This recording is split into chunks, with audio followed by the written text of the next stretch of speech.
एक तरफ राहुल गांधी वोट चोरी के नैरेटिव को फैलाने के लिए इतनी कड़ी मेहनत करते हैं भाई, हर जगह घूम घूम कर लोगों को बताते रहते हैं, पोखर में नहा लेते हैं, मछली भी पकड़ लेते हैं, रोड पे भी दौड़ लेते हैं, यहाँ तक कि अब्दुल के साथ बैठ के पंचर भी लगा लेते हैं। और फिर इन्हीं के पार्टी वाले आते हैं और जिस ट्यूब का पंचर राहुल गांधी ने फिक्स किया था उस ट्यूब में वापस से छेद कर देते हैं, इनके पूरे वोट चोरी के नैरेटिव को ही एक्सपोज कर देते हैं। अब हुआ ये कि कर्नाटक के अंदर जहां पे कि कांग्रेस की गवर्नमेंट है, तो वहां पे कांग्रेस की गवर्नमेंट ने एक सर्वे कमीशन किया। अब इस सर्वे का एम था कि ये जो पूरा वोट चोरी का नैरेटिव है ना, इसको प्रूफ किया जाए कि कांग्रेस पार्टी को वोट तो मिल रहा है लेकिन वो जीत ही नहीं पा रहे हैं। साथ में जो लोग हैं उनके अंदर डेमोक्रेसी के ऊपर से जो भरोसा है वो उठ चुका है। लोग जो है वो इलेक्शन कमीशन ऑफ इंडिया को भरोसा नहीं करते हैं, ईवीएम को भी भरोसा नहीं करते हैं।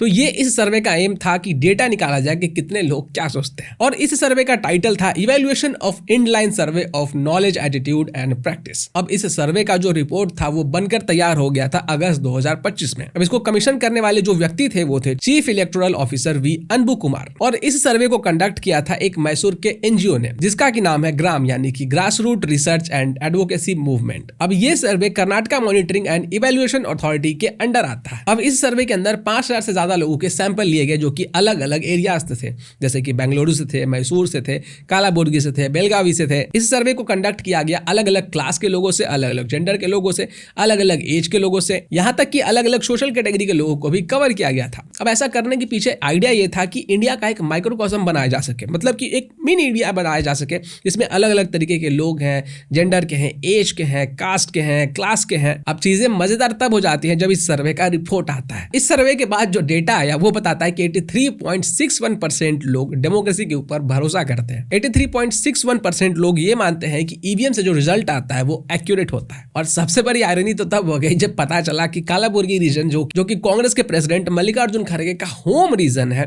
वहां से ये जो ट्रस्ट है वो सबसे ज्यादा आया। कालाबुर्गी में ये जो परसेंटेज था ना वो 94.48% था। और इंटरेस्टिंग बात यहाँ पे यह है कि ये जो रीजन है ना, इसी के बारे में सबसे ज्यादा वोट चोरी के आरोप कांग्रेस पार्टी ने लगाए थे। मतलब जिस रीजन को रिगिंग का एपिसेंटर बताया गया था वही रीजन सबसे ज्यादा ईवीएम में ट्रस्ट दिखा रहा है। इस सर्वे में यह भी रिजल्ट आया कि 84.55% लोग ये मानते हैं कि इंडिया के अंदर जो इलेक्शंस होते हैं वो फ्री एंड फेयर होते हैं। और हंसने की बात यह है कि इस पॉइंट में भी कालाबुर्गी जो रीजन है वो टॉप करता है। यहाँ के 94.86% लोगों को लगता है कि इंडिया के अंदर जो इलेक्शंस होते हैं वो फ्री एंड फेयर होते हैं। और ऐसा ही सेम कुछ रिजल्ट हमें बेंगलुरु का भी देखने के लिए मिला। अच्छा, कांग्रेस पार्टी ने वीवीपैट को लेकर भी बहुत हो हल्ला मचाया था, खूब हल्ला मचाया गया था। नहीं, अब इस सर्वे के हिसाब से जिसको कि कांग्रेस की गवर्नमेंट नहीं करवाया था, वो कहता है कि 85.39% लोग वीवीपैट के बारे में जानते हैं। और 2018 के मुकाबले वीवीपैट अवेयरनेस में 39.4% पॉइंट्स की बढ़ोतरी भी हो गई है। करीब 2/3 लोगों ने वोट देते समय अपने वीवीपैट के स्लिप को देखा था। और कालाबुर्गी रीजन के बारे में सबसे ज्यादा हल्ला किया गया था, वहां पे तो 82% से ज्यादा लोगों ने वीवीपैट को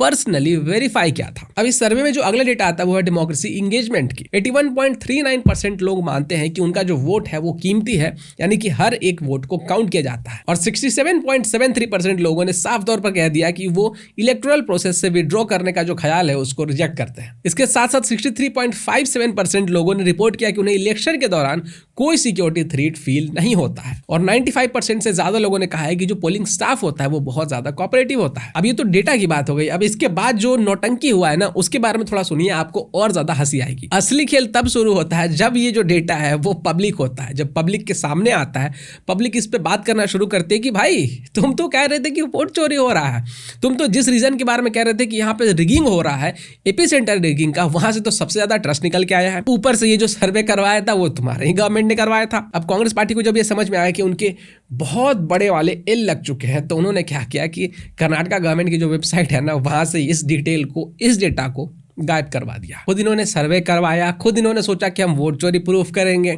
खुद जब एक्सपोज हो गए, सब डेटा जब सामने आ गया, फिर डेटा को भी जब गायब करवा दिया गया, और फिर जब लोग इनसे सवाल पूछते हैं कि अरे भाई आपके डेटा का क्या हुआ, आपके सर्वे के क्या हुआ, तो ये लोग उसी सर्वे को डिस्क्रेडिट करने लग जाते हैं जो इन्होंने खुद करवाए थे। आईटी मिनिस्टर प्रियंका खागरे कह रहे हैं कि ये सर्वे स्टैटिस्टिकली वीक है क्योंकि इसमें हर असेंबली कॉन्स्टिट्यूएंसी से सिर्फ 50 रिस्पॉन्डेंट्स लिए गए हैं, जो कंक्लूजन ड्रॉ करने के लिए काफी नहीं है। और बीके हरिप्रसाद ने जो कहा वो तो खिसियानी बिल्ली खम्मा नोचे वाली बात हो गई। ये कह रहे हैं कि सर्वे करने वाली जो एजेंसी है ना ग्राम, उसका जो फाउंडर है ना वो प्राइम मिनिस्टर ऑफिस में आता जाता रहता है। और इनका जो ईवीएम का आर था ना कि भाई ईवीएम से क्यों आप लोग इलेक्शन करवाते हैं, हमें बैलेट पेपर चाहिए, बैलेट पेपर लेकर आप वापस आओ। राठी भी कहता है भाई हमें बैलेट पेपर चाहिए, भाई पूरी दुनिया में बहुत सारे जो कंट्रीज है वो बैलेट पेपर यूज करते हैं, तो क्यों ना हम बैलेट पेपर यूज करें। अभी 1-2 सप्ताह पहले की बात है, गोवा के अंदर जिला पार्षद इलेक्शन हुए थे जिसमें कि बैलेट पेपर का इस्तेमाल किया गया था।